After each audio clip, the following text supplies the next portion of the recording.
Some things in life happen too neatly to feel like accidents. You find something that doesn't belong to you. You do the right thing and give it back. Simple. Ordinary. The kind of small honest act that most people perform without thinking twice. But sometimes the right thing leads somewhere you never expected. Sometimes doing something good opens a door you had given up looking for. My name is Nadia. I was 27 years old when I found a wallet on a Tuesday morning in a coffee shop in Seattle. Brown leather. Worn at the corners. It had fallen under the table near the window, half hidden under the leg of a chair. I almost didn't see it. I was running late. I had a bag over one shoulder and a coffee in my hand, and I was already thinking about the meeting I had in 40 minutes. But I saw it. And I picked it up. I didn't open it right away. I brought it to the counter and told the barista I had found it. She said to leave it with her and they would hold it in case someone came back. I almost did exactly that. But something made me pause. Something I couldn't have explained at the time. I asked if I could look inside for a contact number so I could call the owner directly. The barista nodded. I opened the wallet. And the world, as I understood it, stopped being what I thought it was. My mother raised me alone. Her name was Helen. She was a quiet, steady woman who worked as a medical records clerk for most of my childhood and who handled the business of raising a child by herself with the kind of determined calm that I only fully appreciated much later, when I was old enough to understand what it cost her. She told me my father had left when I was 2. She said it simply and without bitterness. He had gone, he was not coming back, and everything we needed was right here. She said it in a way that closed the question gently but firmly, and for a long time, I accepted that closing. As I got older, I started asking more. Who was he? Where did he go? Did he know about me, and if he knew, why didn't he come back?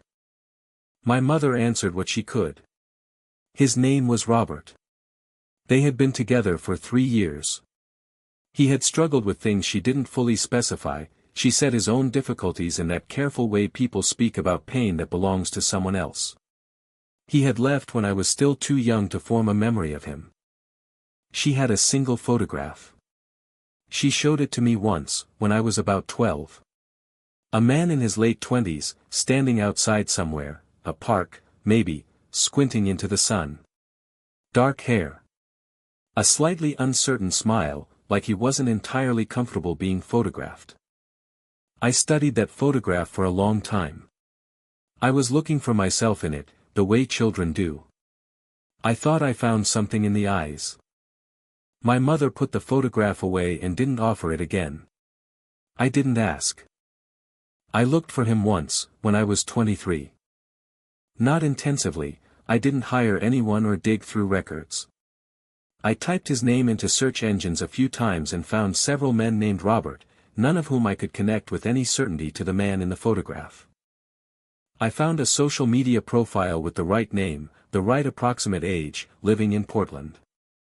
I stared at the profile picture for a long time. It was small and slightly blurry, and I couldn't tell. I came back to it 3 times over the course of a week.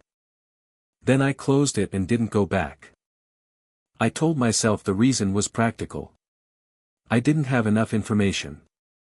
I couldn't be sure. I didn't want to contact a stranger and be wrong. But the honest reason, underneath that, was fear. Fear of what it would mean if I found him and he didn't want to know me. Fear that the reaching out would end in a silence worse than the one I already had. Some absences become familiar enough that they feel almost safe. You know the shape of them. You've made room for them. The idea of disturbing that, of pushing against the empty space and finding nothing, was more frightening than I could easily say. So I left it alone. And I kept living the life I had, my apartment in Seattle, my job at a small nonprofit, my friends, my routines. I carried the absence with me the way you carry something you've stopped noticing is heavy. Inside the wallet was a Washington state driver's license. I read the name. Robert Allen Marsh. I stood at the coffee shop counter and felt the word Robert move through me in a way that was completely disproportionate to what I had actually found. I told myself I was being irrational. Robert was not an unusual name. This proved nothing. It was a coincidence, if it was anything at all. But my hands were not behaving the way they did when I was being rational. They were holding the wallet slightly too tightly and not moving. I looked at the photograph on the license. He was in his mid-50s now. Gray at the sides. The hair had thinned. But there was something in the structure of the face, the set of the jaw, the slight uncertainty in the expression even in a license photo, that reached back 27 years into my memory and pulled something out. I thought about the photograph my mother had shown me when I was 12. The squinting into the sun. The uncertain smile. I thought, it could be. Or I could be doing what frightened, hopeful people do, finding patterns in things that are just shapes. I took a breath. I looked at the address on the license. It was a Seattle address. Not far. There was a phone number on a business card tucked behind the license. Plain white card. Robert Marsh. Carpenter and contractor. I took a photograph of both on my phone.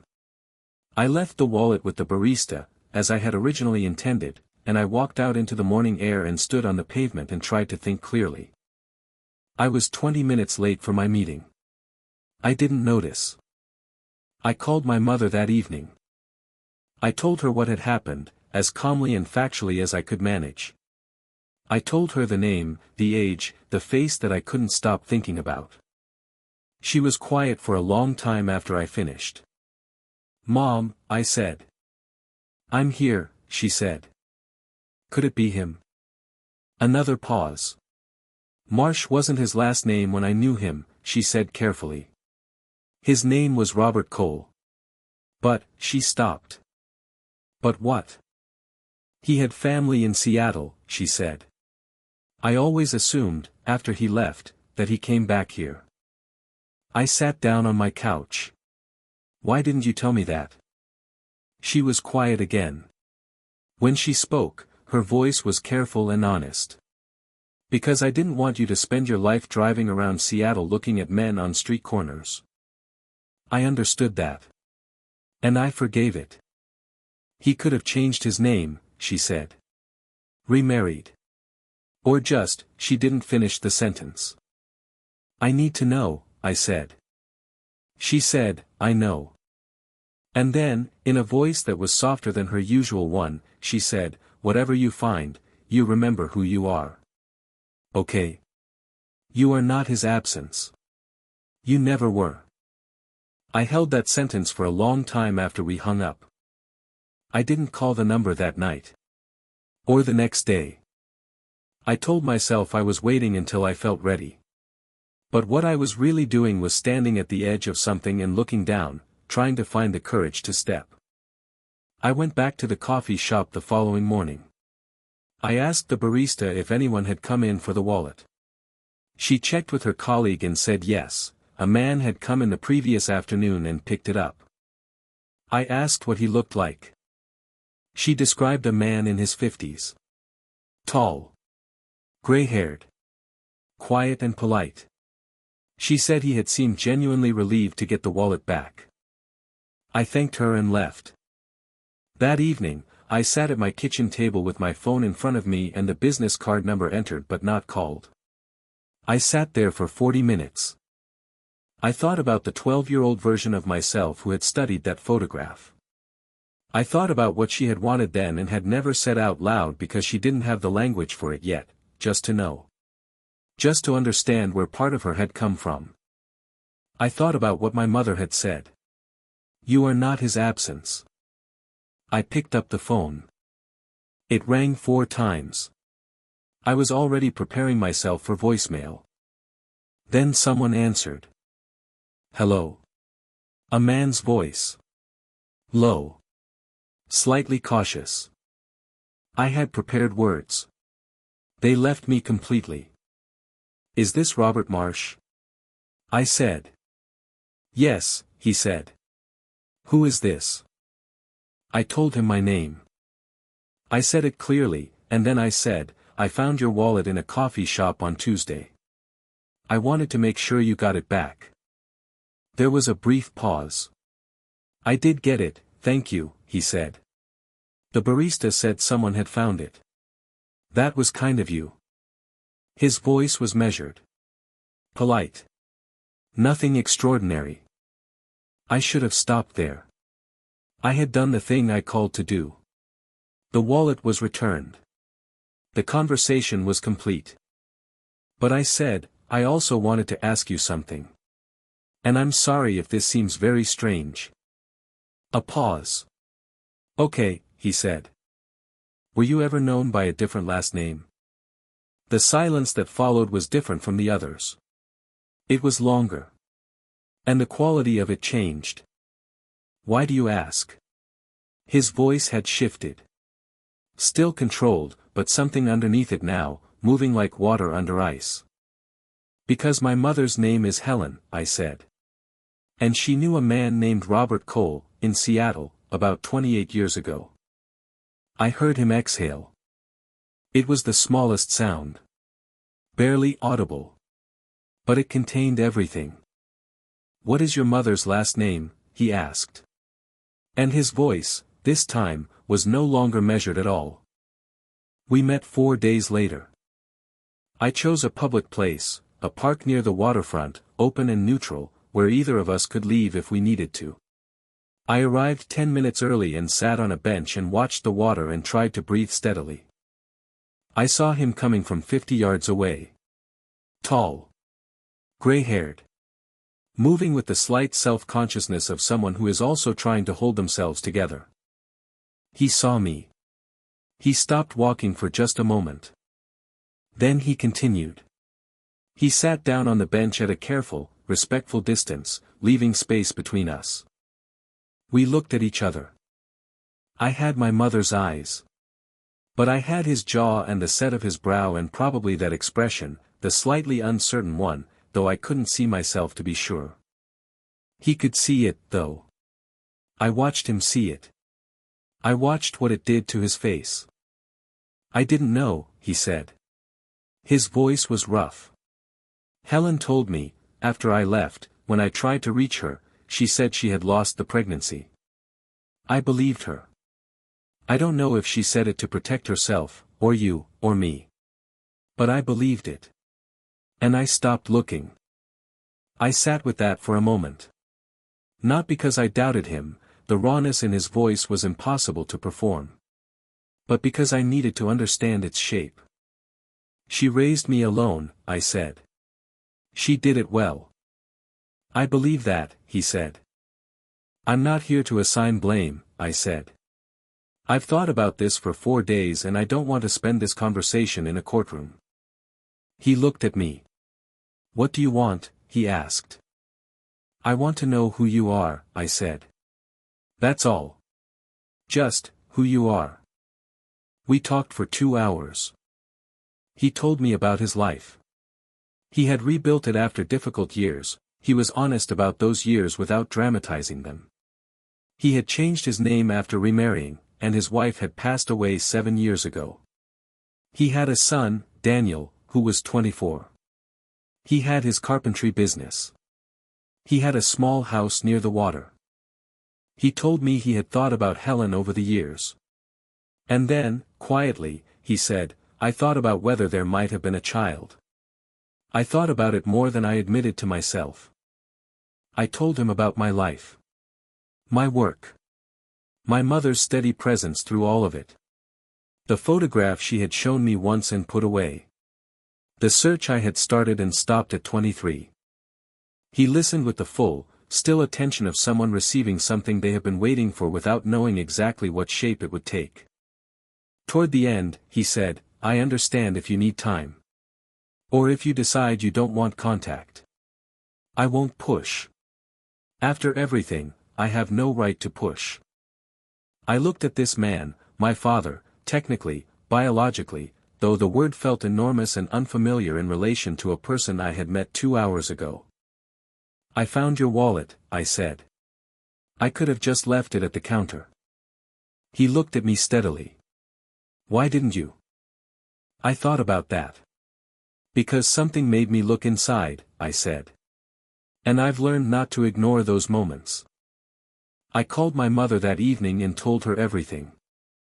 She listened without interrupting. When I finished, she was quiet for a moment. Then she said, "How do you feel?" "Complicated," I said honestly. "But okay. Mostly okay." She told me then, the fuller truth she had kept partial for years. She had told him she'd lost the pregnancy because she had been frightened and angry and hadn't wanted him near a child when he was in the state he was in. She had never fully decided whether it had been the right choice. She had lived with it as a question that didn't have a clean answer. I didn't tell her she was wrong. I didn't tell her she was right. I understood that she had made a decision under pressure with the information and fear she had at the time. Mothers protecting children sometimes get it exactly right and sometimes get it exactly wrong and sometimes land somewhere in between, in the complicated territory where most real human decisions actually live. "Are you angry with me?" she asked. "No," I said. And I meant it. She let out a slow breath. "Good," she said quietly. Robert and I met again the following week. And the week after. We were careful with each other, respectful of how new it all was, aware that trust was something built slowly and couldn't be rushed without breaking. He met my mother once, 6 months later, in a conversation I was not present for. She told me afterward that it had been hard and honest and necessary. He met Daniel. I gained a half-brother who was bewildered but genuinely warm. None of it was easy. None of it arrived neatly packaged. There were conversations that left me tired, moments of grief for the years that couldn't be recovered, adjustments that took longer than I thought they would.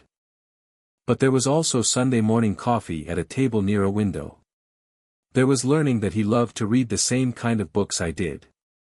There was the moment he showed me a chair he had built, running his hand along the wood with a quiet pride, and I recognized that gesture in myself, that same private satisfaction in a thing made well. A wallet. Worn at the corners. Found under a chair in a coffee shop on an ordinary Tuesday. Some people would call it coincidence. I stopped using that word for it a long time ago. I think some things find you when you're finally ready to stop being afraid of what they mean. And I think doing the honest thing, even the small honest thing, sometimes leads you all the way home.